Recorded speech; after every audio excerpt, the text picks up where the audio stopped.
안녕하세요. 저는 저를 힘들게 하는 시모와 남편에게 모든 것을 그대로 돌려주고 온 30대 후반 여성입니다. 남자 하나 잘못 만나 제 인생 나락갈 뻔했던 일을 겪고 나니 사연글을 쓰지 않을 수가 없었네요. 제 직업은 은행원입니다. 저는 어릴 때 항상 부족하게 컸어요. 그래서 돈 관리가 얼마나 중요한지 잘 알고 있었어요. 제가 은행원이 된 건 힘든 집안에 도움이 되기를 바라는 마음에서였습니다. 그렇게 은행에 취직하고 2년 뒤부터는 친정 집안 돈 관리는 제가 도맡아 했습니다. 돈을 움켜쥐고 있는 게 아니라 돈을 굴려 돈을 만들었죠. 좋은 상품과 재테크 방법을 빠르게 접할 수 있었기에 가능한 일이었습니다. 그리고 친정집은 제 덕분에 목돈을 모을 수 있었고 친정 부모님은 그런 저에게 엄청 감사해 하셨어요. 부모님이 여기저기 말씀을 많이 하고 다니셔서인지 20대 후반부터는 주변에서 선자리가 엄청 들어왔습니다. 그러나 저는 자연스럽게 만나는 연애 결혼을 원했어요. 그런데 아버지의 성화에 못 이겨 선을 보게 됐는데 그 사람이 제 남편이었습니다. 아버지가 그렇게 해보라고 한 이유가 있었는데요. 바로 시부 될 분이 아버지와 건너 아는 분이었는데 동네에서 아는 사람은 다 아는 알부자였기 때문이었어요. 그분이 직접 한 다리 건너 친정 아버지에게 연락을 해온 거라 아버지는 한번 해보라며 난리셨어요. 아버지들이란 다 그렇잖아요. 딸 좋은 거 해주고 싶고 도움되고 싶어 하고. 그런 좋은 마음으로 저를 위해 선자리를 잡아줬어요. 한 번만 만나겠다고 했는데 생각보다 저랑 취향도 비슷하고 대화가 잘 통했어요. 그렇지만 그 사람에게도 딱 하나 단점이 있었는데요. 바로 돈 쓰는 걸 너무 좋아한다는 거예요. 그래도 그걸 크게 신경 쓰지 않았던 건 그 정도는 제가 잡아둘 수 있을 것 같았거든요. 그리고 시부도 그런 문제 때문에 저를 마음에 들어한 모양이고요. 그렇게 남편과 1년 넘게 만나다가 시부가 더 만날 거면 결혼을 하라고 하셨어요. 남편의 과소비가 걱정이었지만 그 부분에 대해 남편과 결혼 전 충분하게 이야기를 나누었어요. 남편의 경제권과 제 경제권을 합해서 제가 관리를 하겠다고 말하고 남편에게는 용돈을 받아서 쓰라고 단도직입적으로 이야기했습니다. 저희의 미래를 위해 그리고 시부의 의견이라고 말이죠. 그랬더니 남편도 처음에는 조금 꺼려하는 것 같더니 알겠다고 하더군요. 그렇게 저희는 결혼에 꼴이 나게 되었습니다. 그런데 저희 시모는 저를 탐탁치 않게 생각했습니다. 시부가 저에게 잘해준다는 것도 그 이유 중에 하나였지만 남편의 경제권을 제가 가지고 있다는 사실이 견딜 수 없으신 것 같았어요. 제가 시모 곳간을 탐내는 그런 며느리로 보였던 것 같더라고요. 저는 그런 시모의 불안을 해소시켜드리기 위해 2주에 한 번씩 꼬박꼬박 시댁에 남편을 데리고 갔고 남편 이름으로 시댁의 용돈도 두둑히 드렸습니다. 뭘 하더라도 제 이름으로 하게 되면 남편 돈으로 생색내는 며느리라며 타박을 주곤 했거든요. 솔직히 해주고 욕 얻어먹는 건 싫었기에 남편 돈으로 남편 이름으로 해드렸더니 이번에는 다 아들 돈으로 해결하고 너는 돈도 안 쓰냐며 타박을 하더군요. 시모는 그런 사람이었습니다. 그러나 시모와는 달리 시부는 결혼 후에도 저의 든든한 지지자가 되어주셨어요. 특히 재산과 관련된 이야기들은 거의 저와 상담하셨어요. 특히 재테크에 관심이 있으셔서 저도 괜찮은 상품을 소개하고 지인을 알려드리기도 했어요. 결혼 2년쯤에는 시댁 재산도 거의 파악할 수 있었고 시부가 제게 맡긴 재산도 제법 됐어요. 그런데 남편은 정말로 시부와 정반대였어요. 돈 쓰는 걸 그렇게 좋아하는 사람은 처음이었어요. 손에 돈만 들어오면 순식간에 사라지는데 용돈도 한 달에 4번씩 나누어 주지 않으면 못 버틸 정도였죠. 저는 그런 남편을 꼭 쥐고 살았어요. 그렇지 않았다면 순식간에 모아둔 재산을 탕진했을지도 모르죠. 그런데 결혼하고 5년 차쯤 되었을 때 남편이 남편 월급으로 모아놓은 적금 1,500만 원을 저 몰래 깨서 가져갔더군요. 아무리 제가 경제권을 맡고 있어도 제 이름으로 모든 걸 관리할 수는 없었고 불투명하게 남편 월급을 쓸 수도 없으니 남편에게는 돈 쓰는 내역을 모두 공개했거든요. 그런데 그 돈이 몽땅 사라진 거였어요. 3개의 적금 통장 중 하나였지만 그래도 금액이 적은 게 아니었죠. 여보, 적금 깼어? 무슨 일 있는 거야? 갑자기 1,500을 가져가. 그냥 좀 쓸 데가 있었어. 어디다 썼는데? 혹시 차 사고라도 났어? 그런 거 아니야. 피곤하니까 먼저 잘게.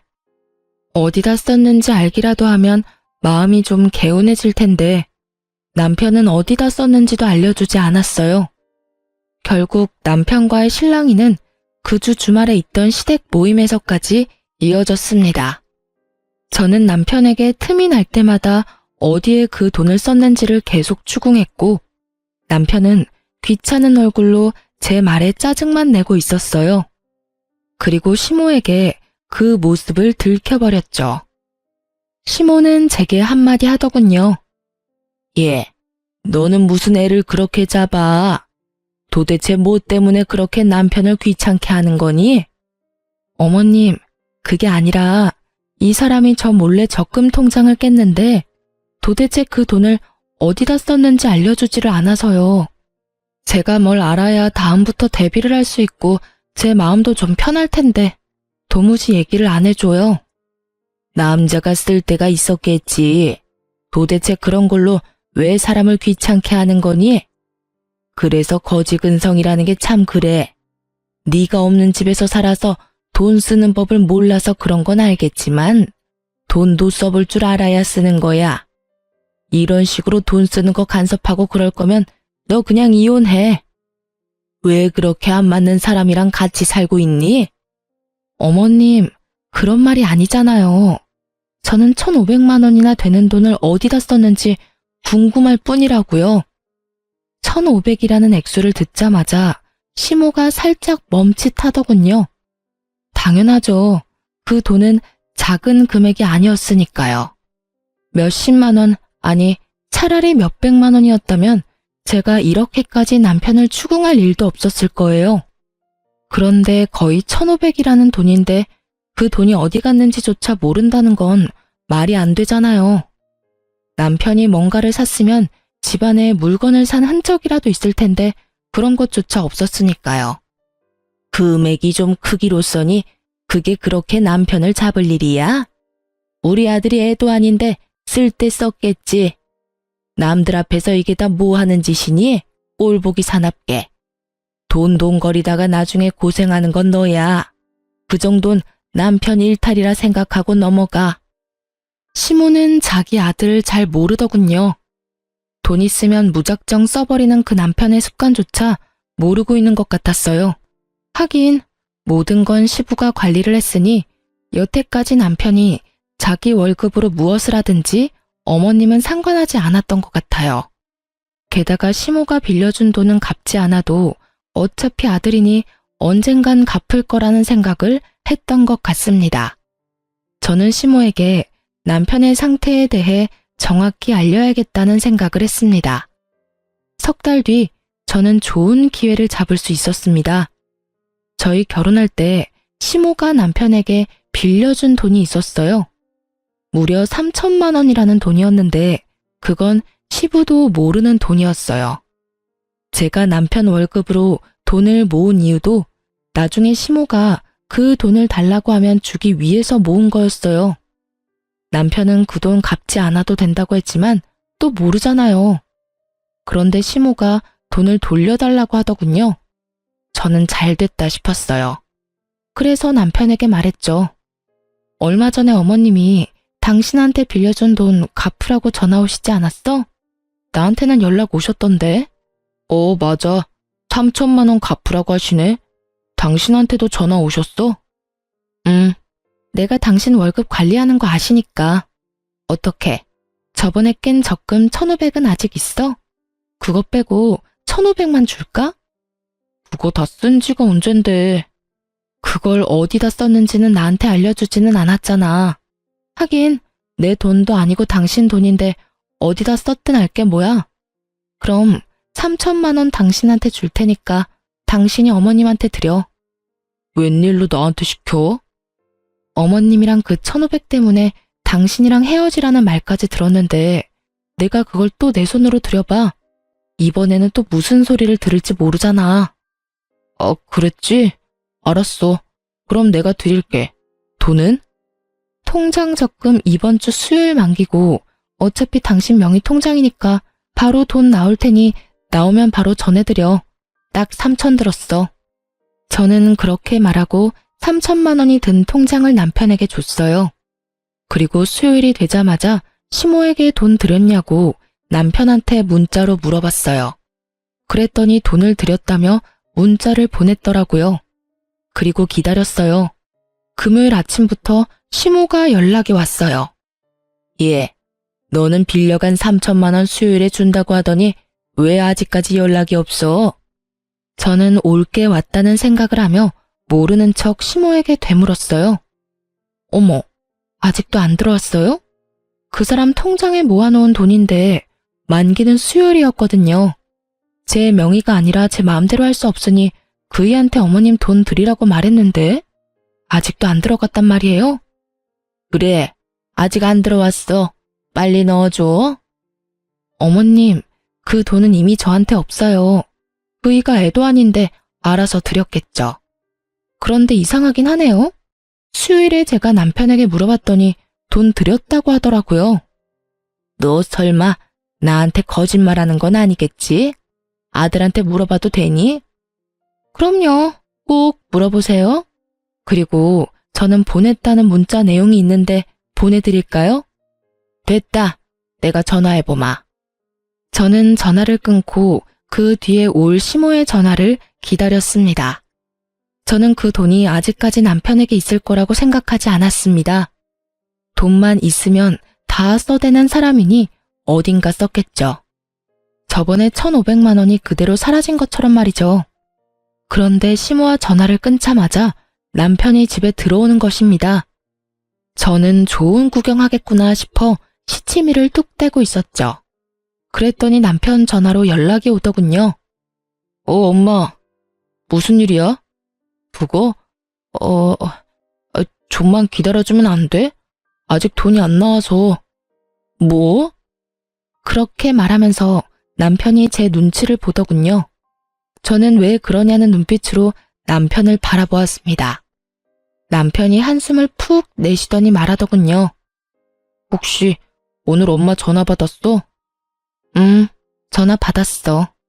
나한테 돈 내놓으라고 하시길래 당신한테 말씀하라고 얘기했어. 왜 돈이 안 들어왔대? 당신 돈 드렸다고 했잖아. 그게 혹시 적금 해놓은 거 더 있어? 그런 게 어딨어? 당신이 1,500 그때 가져다 쓰고 이번에 남은 게 마지막이야. 이제 더 이상 모아놓은 돈도 없어. 왜 그러는 건데? 어머님이 대체 왜 전화하셨는데? 아무것도 아니야. 그런데 아무것도 아니라는 남편의 말과는 달리 시모는 제게 전화를 했어요. 그래서 저는 남편 앞에서 스피커폰으로 전화를 받았죠. 네, 어머님. 무슨 일로 전화하셨어요?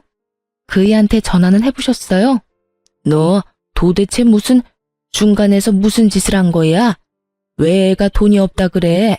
만기가 다 됐다면서. 그런데 왜 아들이 돈이 안 나온다고 하는 거냐고.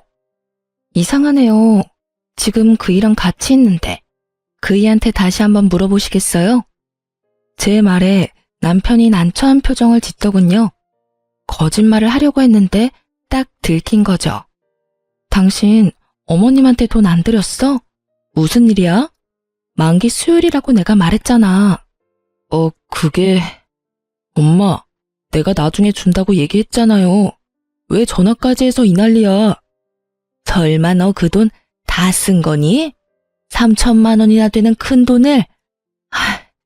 그러면 남아있는 거라도 내놔. 남편이 잠시 망설이더니 좀만 기다려줘 라고 말하더군요. 야, 너 진짜로 다 쓴 거야? 너 도대체 뭐 하고 다니는 건데? 너 그게 어떤 돈인 줄 알고 쓴 거야? 그냥 준 거라고 생각하면 되잖아.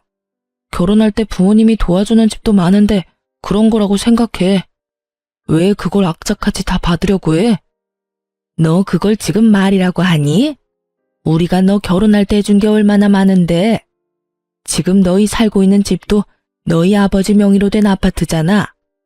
결혼할 때 돈 없이 결혼한 주제에 엄마한테 빌려간 돈까지 지금 네가 다 써버렸다. 이 말이니? 결국 남편과 시모는 서로 탓을 하며 싸우기 시작했고, 남편은 배째라는 식으로 담담하게 시모의 말에 별거 아니라는 듯 말하더군요. 결국 자신의 잔소리가 아들에게 통하지 않았다는 것을 안 시모가 먼저 전화를 끊었습니다. 당신은 도대체 그 돈 다 어디다 쓴 거야? 저번에는 그냥 넘어갔지만 이번에는 그냥 못 넘어가. 나한테 이야기 안 해주면 나 이번 일 아버님한테 말할 거야. 아버지한테는 얘기하지 마. 내가 곧 다 설명할게. 나도 그냥 막 쓴 거 아니야. 당신한테 충분히 설명할 수 있으니까 몇 개월만 기다려줘. 몇 달만 지나면 말할 수 없는 일도 말할 수 있게 되나요? 그렇지만 말을 해준다니 기다려보기로 했습니다. 하긴 그 사람 말대로 그 돈이 제 돈인가요? 본인 돈이지. 잠시 동안의 평화가 지속되었습니다. 그러나 그것도 몇 달 가지 않더군요. 시부가 그 사건에 대해 알게 되었거든요. 시모가 시부가 있는 곳에서 절대로 남편에게 돈을 달라고 말하지 않은 이유는 시부 때문이었는데 시댁 이사를 하려던 도중에 드러나게 됐어요. 하루는 시부에게 연락을 받아 시댁으로 향하고 있었습니다. 시댁에서 부르는 일이 많지 않았는데 시부가 부른다니 약간 걱정이 되기도 했습니다. 웬만하면 잘 부르시지 않고 볼 일이 있어도 밖에서 보는 걸 더 좋아하시는 분이셨거든요. 제가 갔더니 발등에 불이 떨어진 건지 침울한 표정의 시모와 화가 잔뜩 나 얼굴이 붉어진 시부의 모습이 보였습니다. 야, 너 엄마한테 받은 돈 어디 갔어? 시부의 그 말에 남편이 뚱한 표정으로 대답했습니다. 아버지가 그걸 왜 물어요? 엄마가 빌려준 건데. 저희끼리 알아서 할게요. 너 그게 도대체 어떤 돈인지 알고는 있냐? 그 돈, 네 엄마가 우리 집 담보로 대출받은 돈이라고. 너 대체 그 돈을 다 어디다 썼어? 그제야 남편의 표정이 하얗게 질리기 시작했습니다. 시모의 얼굴이 하얗게 질린 것도 그제야 이해가 갔죠. 아버지, 그게 있잖아요. 사실 그 돈은, 제가 다 썼어요. 남편의 이실직고에 시부의 얼굴이 새빨개지더니 갑작스레 시부가 뒤로 넘어가 버렸습니다. 그리고 그 순간부터는 아수라장이었어요. 구급차에 시부가 실려가고 입원을 하고서야 시부가 뇌졸중이 왔다는 것을 알게 됐어요. 평소 고혈압이 있으셨는데 그날따라 남편 일 때문에 약도 못 드시고 화가 나서 남편을 추궁하다가 혈압이 갑자기 오른 것 같다고요. 그런 일이 있으니 남편은 고개도 들지 못하고 있었습니다. 그렇지만 이 와중에 시모는 남편이 아닌 저의 탓을 하더군요. 네가 문제야. 네가 중간에서 잘 해결했으면 이런 일이 없었지 않니? 매번 항상 똑부러지는 척은 혼자서 다 하더니 이런 일은 왜 똑부러지게 해결을 못해서 이 난리를 만들어? 어머님, 저번에 이 사람이 1,500만 원 다 써버렸을 때 저한테 뭐라고 그러셨어요? 남편도 못 믿으면서 무슨 결혼 생활을 하냐고. 그렇게 살 거면 이혼하라고 하셨잖아요. 그래서 저는 이 사람 믿어준 것 뿐이에요. 그리고 어머님께서도 아셔야 된다고 생각했고요. 그 돈을 제가 쓴 것도 아닌데 왜 제 탓을 하는지 모르겠네요. 남편 명의였고 남편 이름으로 된 통장에 있었어요. 그러면 당연히 남편한테 물어야 하는 게 맞는 거 아닌가요? 왜 아무 상관없는 저한테 계속 책임을 지라고 말씀하시는 거예요? 그렇게 말하면 안 되지. 여태까지 우리 집 재산 관리는 네가 다 했지 않니? 그런데 왜 갑자기 이번 일만 네가 쏙 빠진 거야? 나는 너 용서 못해. 그러니까 네가 책임지고 네 시아버지 돌봐라. 집 팔고 들어와서 시아버지 수발 들어. 다 늙은 내가 해야겠니? 몇십 년이라도 팔팔한 네가 해야지. 합가요? 아버님이 아프시면 전문 병원에 맡기는 게 맞는 거고 합가를 하지 않아도 아버님을 충분히 돌볼 수 있어요. 왜 굳이 합가를 하시라고 하는 건지 모르겠네요. 그리고 누누이 말하지만 돈을 쓴 건 제가 아니에요.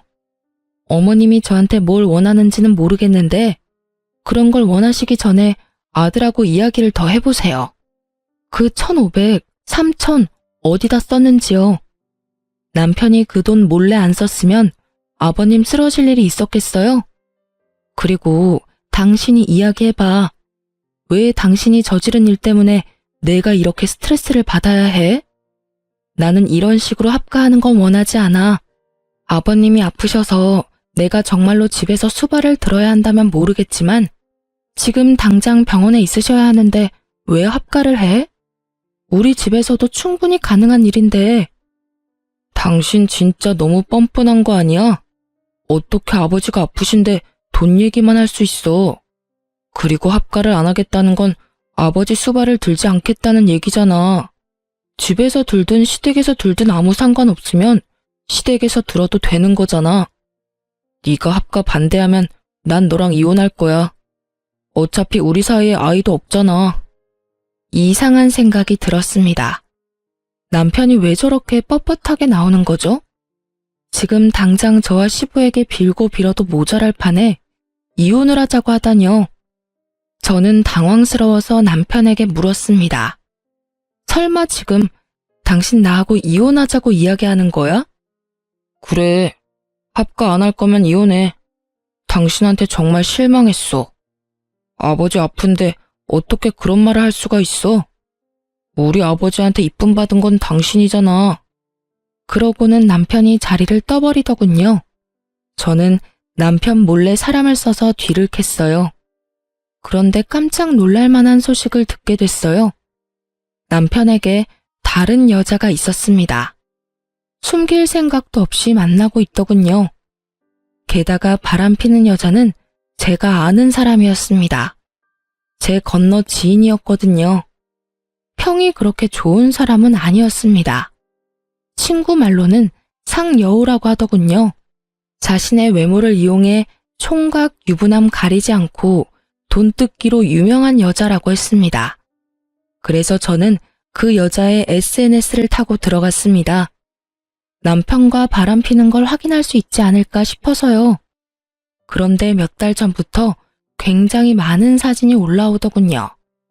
분명히 혼자서 가서 찍을 만한 곳은 아니었습니다.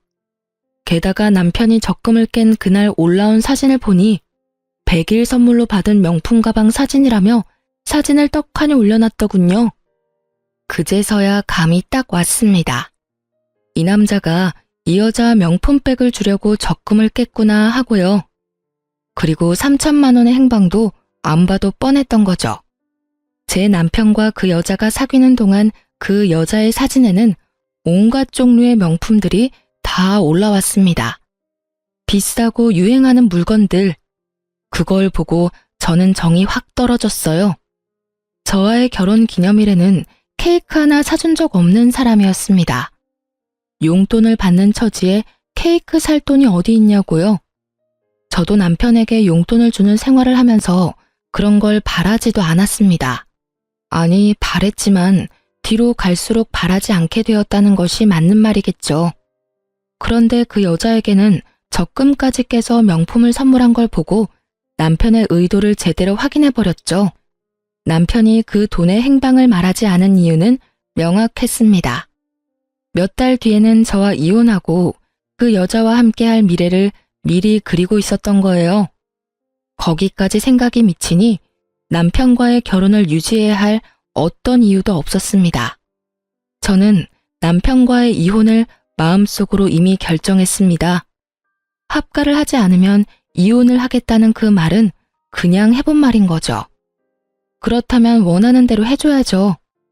자신이 지금 어떤 여자에게 정성을 다하고 있는지를 모르는 상황에서 다시 한 번 더 남편 놈에게 본때를 보여줘야 할 것 같았습니다.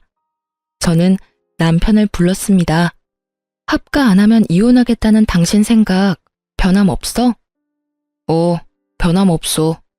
난 당신이 합가 안 하면 당신이랑 헤어질 생각이야. 아버지 병간호 안 하는 며느리는 필요 없다고 생각해. 분명히 말하겠는데 나는 병간호 하지 않겠다고 말한 적 없어. 아버님을 모시더라도 그건 우리 집에서도 할 수 있다는 말이었고, 그런데 당신이 지금 앞뒤 다 잘라먹고 무조건 합가 안 하면 이혼하겠다고 하고 있잖아. 그만하자. 이렇게 말 돌리는 거 나 다 알아. 제 말에 남편 놈이 흠칫하더군요. 당신이 왜 이혼하자고 하는지 다 안다고. 당신 바람 피고 있잖아. 나 몰래. 그래놓고 정말 웃기다. 아버님 핑계 대면서 이혼하자고 하는 거야? 차라리 솔직하게 말하지 그랬어. 다른 여자랑 같이 있고 싶으니까 이혼하자고. 무슨 말이야? 내가 무슨 바람을 피워? 바람 안 핀 걸로 하고 싶니? 그러면 그렇게 해. 어머님한테는 말하지 않을게. 그렇지만 나는 내가 유책 배우자로 이혼할 생각은 전혀 없어. 변호사 사서 소송할 거고 당신이 나를 이용하도록 놔두지는 않을 거야. 어머님한테 말하는 건 당신한테 맡길게. 그리고 제 말을 듣던 남편은 웬 떡이냐 싶은 표정으로 웃고 있더군요. 하긴 쉽게 이혼해주는 것 같아서 기분이 좋았겠죠. 하지만 저는 쉽게 이혼해줄 생각은 전혀 없었습니다. 그리고 이혼 소식을 시모가 들었는지 저에게 전화가 왔더군요. 너 이러는 거 아니다. 네 시아버지 아파서 누워 계시는데 어떻게 지금 이 상황에 이혼을 이야기하니? 너 설마 아버지 수발 들기 싫어서 이혼하자고 하는 거니?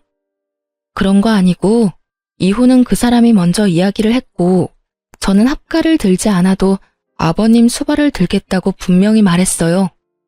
그거를 받아들이지 않은 건 남편이고요. 그러니까 하고 싶은 말이 있으시면 아드님한테 하세요. 이 모든 게 남편 계획이니까요. 너 이렇게 헤어진다고 해서 너 혼자 잘 먹고 잘 살 수 있을 거라고 생각했어? 주변에서 너 시아버지 수발 들기 싫어서 이혼한 거라고 소문 다 나면 좋은데 시집이라도 갈 수 있을 것 같아? 네가 우리 아들만큼 괜찮은 남자를 어디 가서 만나니? 그러니까요. 늙어서 혼자 죽어도 상관없으니까 어머님 아드님 같은 분하고는 같이 살기 싫어요. 그리고 아들한테 무슨 소리를 들었는지 모르겠지만 제 남편이 먼저 바람나서 저한테 이혼하자고 한 거거든요. 좋으시겠어요. 여우 같은 며느리 맞이하게 되셔서. 저는 그렇게 이야기하고 전화를 뚝 끊었습니다. 그리고 남편 놈 이름으로 시모에게 하던 모든 걸 끊어버렸어요. 2주에 한 번씩 남편을 데리고 시댁에 가는 것도, 남편 이름으로 용돈을 주던 것도 끊어버렸죠. 그리고 남편에게 시모에게 연락하라는 잔소리도 더 이상 하지 않게 되었죠. 그렇게 되니 당황한 건 제가 아니라 시모였던 것 같아요. 남편은 정이 없고 본인 부모에게도 애정을 그리 갖지 않는 사람이었어요.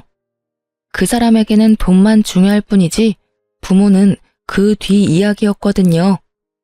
그런 남편 멱살 잡아가며 시모에게 효를 다하도록 만든 건 저였죠. 그런데 한순간에 다 사라졌으니 시모 입장에서는 아들이 갑자기 변해버렸다는 생각밖에 들지 않았을 거예요. 그리고 저는 이혼 소송을 하면서 상대방 여성에게 상간녀 위자료 소송까지 했습니다. 아시잖아요. 상간녀 소송하면 남자 쪽에서 다 내주는 거. 결국은 남편도 그렇게 한 것 같더라고요. 그 여자에게 빠져서 시모에게 주던 돈도 그 여자한테 주고 시모에게 매주 가던 것도 그 여자에게 가고 제가 모아뒀던 돈으로 그 여자에게 차까지 선물했더군요. 그것을 알게 된 것은 그 여자의 SNS에서였습니다. 제가 이혼을 선언하고 난 뒤부터 그 여자 SNS에는 남편에게 받은 선물들로 가득 차더군요. 그리고 남편 놈의 얼굴도 같이 찍혀 나오기 시작했죠. 아주 당당하고 자신감 있는 상간녀의 행보였습니다. 제가 할 복수는 간단했습니다. 저는 이혼 판결 떨어지기 직전에 제가 담당하고 있던 시부의 재산 관리에 대해 남편에게 알려줬습니다. 특히 시부가 특별히 관리하던 부동산 같은 경우에도 남편에게 다 알려줬어요. 모든 것이 시부 명의로 되어 있는 재산들이 있기 때문에 저는 이혼 전 남편에게 모든 것을 돌려준다는 명목하에 시부 재산과 관련된 것도 남편에게 다 알려준 거였어요. 제가 남편에게 그 목록을 알려주었을 때 남편은 눈이 확 커지더군요. 이게 다 뭐야? 이거 아버님이 나한테 관리하라고 했던 재산 목록들이야. 아버님 명의로 되어 있으니까 내가 가지고 있어봤자 아무 소용없고 어차피 당신과 나 이혼할 건데 이런 거 가지고 있다가 이혼할 때 또 무슨 소리 들을지 모르니 깨끗하게 다 당신한테 돌려주는 거야. 원래라면 아버님한테 돌려드려야 하는데 아버님 상태가 지금 좋지 않으시잖아. 그러니까 당신이 책임지고 관리하고 어머님한테도 말씀드려. 난 당신과 이혼하면 이 일에서 완전히 손 뗄 테니까. 남편의 눈동자가 욕심으로 번들거리는 것이 보였습니다. 그리고 이혼하고 한 달 뒤 시모에게 연락이 왔더라고요. 야, 너 도대체 뭐 하는 년이야? 감히 우리 집 재산을 탐내? 돈 다 어디다 빼돌렸어? 악에 가득 받쳐 화를 내는 시모의 목소리에 저는 태연히 말했습니다. 도대체 무슨 돈을 말씀하시는 거예요? 재산이라니. 저는 아는 바가 전혀 없습니다. 네가 모르는 게 어디 있어? 우리 남편이 너한테 재산을 다 맡겼는데 그 재산들이 지금 하나도 없잖아. 지금 통장에 땡전 한 푼이 없어. 네가 다 가져간 거지? 제가 관리하던 건 남편에게 모두 다 줬어요. 제가 가지고 있을 필요가 없으니까요. 이미 남남인데 제가 가지고 있으면 그거야말로 범죄죠. 제가 변호사 입회하에 남편에게 모조리 다 돌려줬어요. 그러니까 하고 싶은 말이 있으시면 아들한테 하세요. 저한테 전화하실 게 아니라. 뭐?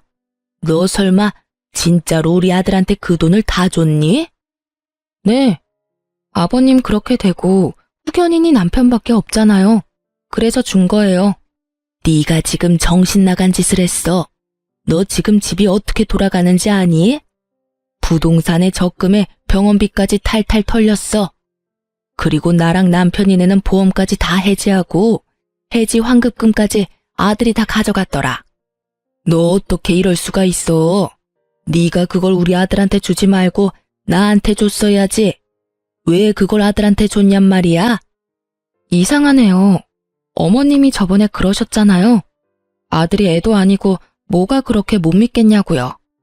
그래서 돌려드린 것 뿐이에요. 그리고 어머님한테 돌려드릴 수도 없는 노릇이었어요.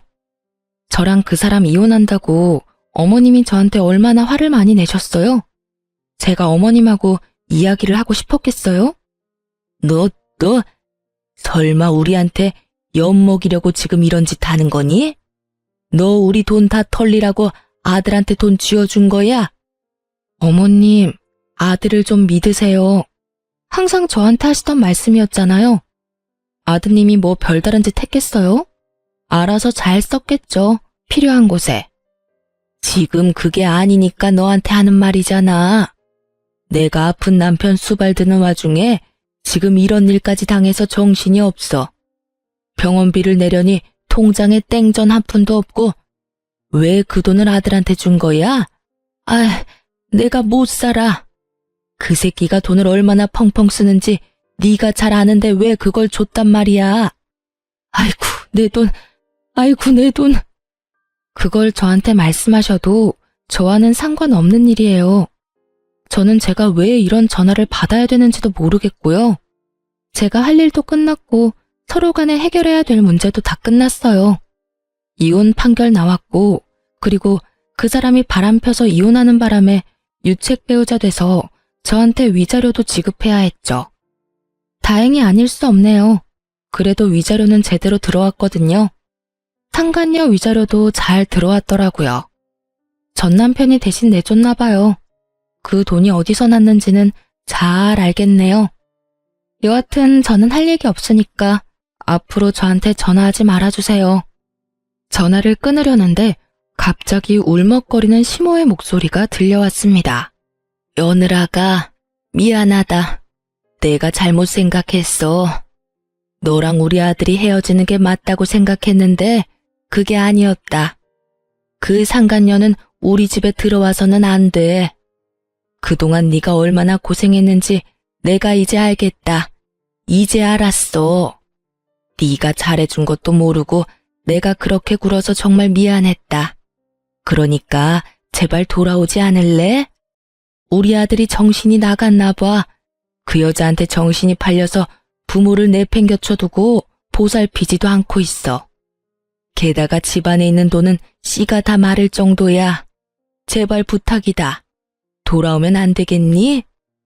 저는 그 말에 대꾸도 하지 않고 끊어버렸어요.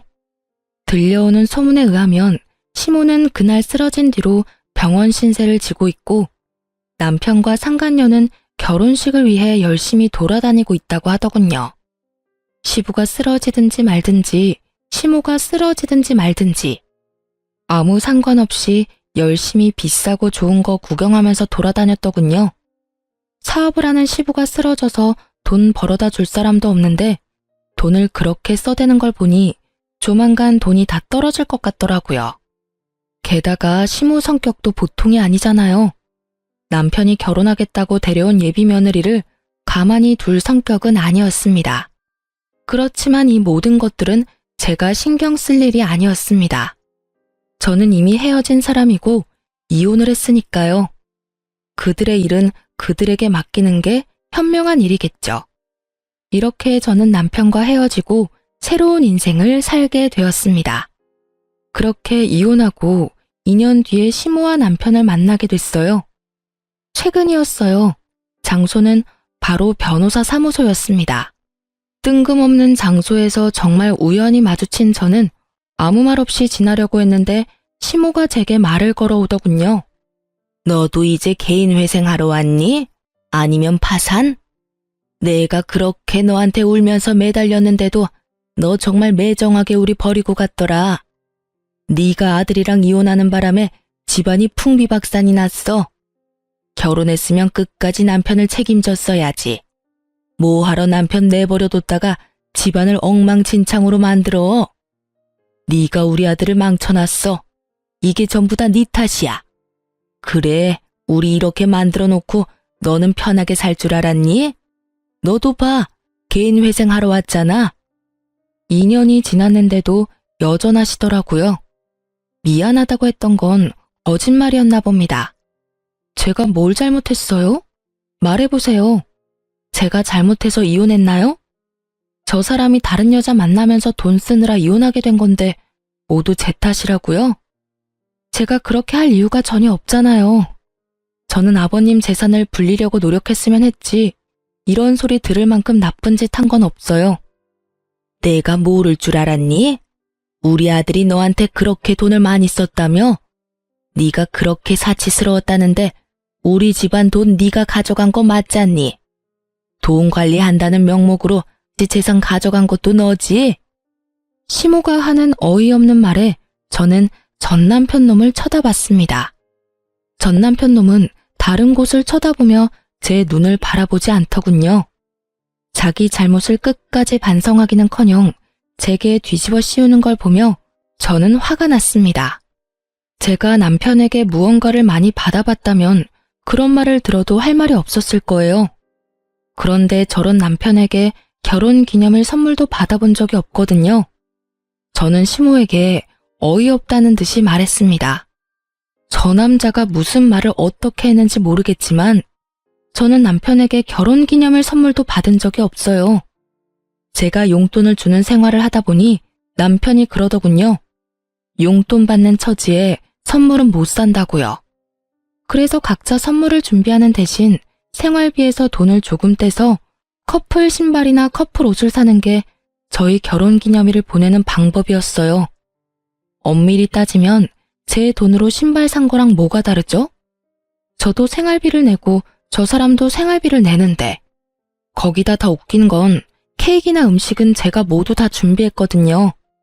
그리고 전 남편 월급이 어떻게 쓰였는지는 제가 정확하게 다 기록해 두었고 영수증도 다 모아놨기 때문에 보시면 알 거예요. 그거를 안 보시고 지금 여기 와서 저한테 이런 말 하시는 건 말이 안 되죠. 그리고 어머님은 제가 그 돈을 다 썼다고 생각하는데 어머님 예비 며느리가 그 돈을 다 쓴 거예요. 아니지. 지금은 예비 며느리가 아니라 며느리겠네요. 재혼했잖아요. 전 남편은 고개를 푹 숙이며 제 눈을 마주하지 못했고 시모의 얼굴은 사색이 되어 하얗게 질렸습니다. 그걸 보니 상간녀와 남편이 잘 되지 않았다는 걸 짐작할 수 있었습니다. 하긴 그렇게 돈을 좋아하는 여잔데 개인 회생이나 하는 남자와 만나고 있을 리 만무하죠. 저는 마지막으로 시모에게 팩트를 날렸습니다. 제가 전 남편과 처음으로 다투게 된 그 1,500만 원 사건, 그 1,500도 상간녀 가방 사는데 들어갔더라고요. 그 여자 SNS 확인해보니 그 적금 깬 날 1,000만 원 넘는 가방 자랑하려고 사진을 휘황찬란하게 올려놨더라고요. 전 남편이 어머님한테 돌려줘야 했던 3,000만 원도 그 여자한테 썼던 것 같던데 확인 안 해보셨나 보네요? 시모가 제 변명 아닌 변명을 듣고는 다 이해한다는 어조로 제게 비웃으며 말하더군요. 그래, 뭐든. 너도 지금 개인 회생하러 변호사 사무실 찾아왔는데 그런 너 붙잡고 이런 말 하는 것도 웃긴 일이지. 안 그러냐? 시모는 마지막까지 저의 자존심을 박박 긁으려는 듯 소리를 지르더군요. 그리고 그때 변호사 사무실에서 변호사가 나왔어요. 그리고 변호사가 저를 향해 여보라고 부르는 순간 그 공간이 싸늘하게 식었습니다. 여보, 서류 놔두고 간 거 있다고 해서 갖다 주러 왔어. 이거 맞지? 맞아. 고마워. 여기까지 오느라 고생했어. 조금 있다가 점심시간이니까 기다릴래? 같이 밥 먹으러 나가자. 제게 잠시만 기다려달라고 하던 남편이 대기하던 한 사람을 데리고 변호사 사무실로 먼저 들어갔어요. 저는 시모를 보며 웃었습니다. 저는 개인회생 하러 온 게 아니고 재혼한 남편 서류를 주러 왔어요. 무슨 착각을 하셨는지 모르겠지만 저는 개인회생 파산과는 거리가 멀거든요. 알다시피 돈 관리는 철저하게 하니까요. 누구랑은 다르게요. 어쨌든 과거 이야기는 과거 이야기고 솔직히 말하면 저는 지금도 잘못 없다는 입장이에요. 여자한테 빠져서 저에게 이혼을 요구한 것도 남편이고 제가 시어머니에게 드리라고 했던 아버님의 재산을 다 탕진한 것도 남편이죠. 그리고 남편에게 그 어떤 선물도 받아본 적이 없는 것이 저예요. 무슨 탓이든 탓을 하고 싶으면 남편 상간녀한테 하세요. 얼마나 되는 돈을 탕진했든 그 여자가 다 가져간 거니까. 그렇게 말하고 뒤돌아 나가려던 제가 한마디 더 붙였어요. 아 참, 그리고 저희 남편 실력 좋거든요. 그러니까 상담 잘하고 가세요. 2년 만에 재산 탕진한 거 보니까 참 딱하기는 하네요. 하늘이 무너져도 솟아날 구멍은 있다니 이야기 잘하고 상담 잘 받고 가세요. 그렇게 이야기하고 조금 뒤 남편이 사무실에서 나오면서 제 손을 잡았습니다. 상담이 많이 밀려서 미안해. 식사는 뭘로 할래? 뱃속에 있는 우리 아이는 뭘 좋아할까? 아이가 좋아할 만한 것으로 먹을까? 지금 우리 아이는 한식이 너무 먹고 싶대. 우리 맛있는 한정식 먹으러 갈까? 그래, 우리 여왕님이랑 우리 공주님이 원하는 건 뭐든 들어줘야지. 다정다감한 남편 덕분에 의도치 않게 금술 좋은 부부 모습을 보여주었더니 절 쳐다보는 표정에 부러움과 시기가 가득하더군요. 게다가 전 남편과 사이에는 가지지 못했던 아이까지 가지고 있으니 시모의 얼굴에는 짜증이 한가득이었습니다. 그러나 부끄러워서였는지 얼굴이 뻘겋게 돼서는 나중에 다시 오겠다며 나가버리더군요.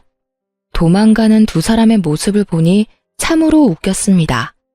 상간녀가 없는 걸 보니 두 사람은 이미 찢어진 것처럼 보였어요. 나중에 들어보니 전 남편이 개털된 걸 알고 상간녀가 애저녁에 손절했더군요. 결혼하겠다며 드레스며 예식장이며 다 돌아다녀 놓고는 원하는 걸 얻지 못하니 순식간에 헤어졌더라고요. 그렇지만 상간녀도 이번에는 그 일에 대한 대가를 확실히 받았더라고요. 제 말을 들었던 시모가 상간녀를 쫓아다니며 아들이 준 돈 다 내놓으라며 가는 곳곳마다 따라다니며 괴롭혔다고 하더라고요. 결국 버티다 못한 상간녀가 전 남편에게 받은 물건들 중에 몇 가지를 되돌려줬다고 하더군요. 하지만 이미 중고가 된 상품들이었고 다시 되파는 것도 손해를 보는 것이었기 때문에 잃어버린 돈만큼 돌려받지는 못했다고 해요. 전 남편과 시모는 남편 사무소 앞에서 한바탕 싸운 모양이었습니다. 남편 회사 직원이 나중에 이야기를 해주더군요. 시모가 전 남편에게 너 때문에 우리 집안 돈의 씨가 말랐다며 너 어떻게 책임질 거냐고 아주 난리가 났다고 하더랍니다. 어디 가서 그런 여우 같은 여자한테 걸려가지고 잘 살고 있는 마누라를 내쫓아서 집을 상태로 만들었냐며 전 남편을 너덜너덜하게 만들었다고 하더군요. 그렇지만 전 남편도 참지만은 않았다고 해요. 이혼한다고 했을 때 좋아했던 건 엄마가 아니냐며 둘이서 또 그 앞에서 치고받고 싸우느라 한동안 통행에 방해가 됐을 정도라고 합니다. 그 이야기를 들으면서 둘 다 참 똑같은 사람이다 라는 생각을 했네요. 자기들이 뿌린 대로 거뒀을 뿐인데 둘 다 잘못했음에도 불구하고 서로 남탓만 하고 있으니까요. 저는 그런 사람들과 일찌감치 잘 헤어지고 새로운 남자와 잘 살고 있습니다. 재혼이라 좀 걱정스러웠지만 상대방도 재혼이라 조금은 덜 부담스러운 상황이었죠. 이제는 아이도 생기고 더 안정적이고 행복한 생활을 하고 있습니다. 솔직히 전 남편을 생각하면 아직도 짜증나고 부끄럽고 지워버리고 싶은 기억이라고 생각하고 있지만 그 일이 없었다면 제가 이렇게 빠져나올 일도 없었겠죠. 지금 저희 시댁 부모님들은 제게 항상 고마워하세요. 남편과 함께 시댁 친정 재산을 불려주려고 열심히 노력하고 있는 저에게 매번 고맙다며 감사 인사를 하시거든요. 그렇게 하지 않아도 된다고 했는데도 고마움을 표현해 주시는 부모님들을 보면 저도 더 열심히 도움이 되고 싶은 마음을 가지곤 합니다. 이런 게 바로 가는 정이 있으면 오는 정도 있다는 말이겠네요. 긴 글 읽어주셔서 감사합니다. 모두들 행복한 하루 되세요.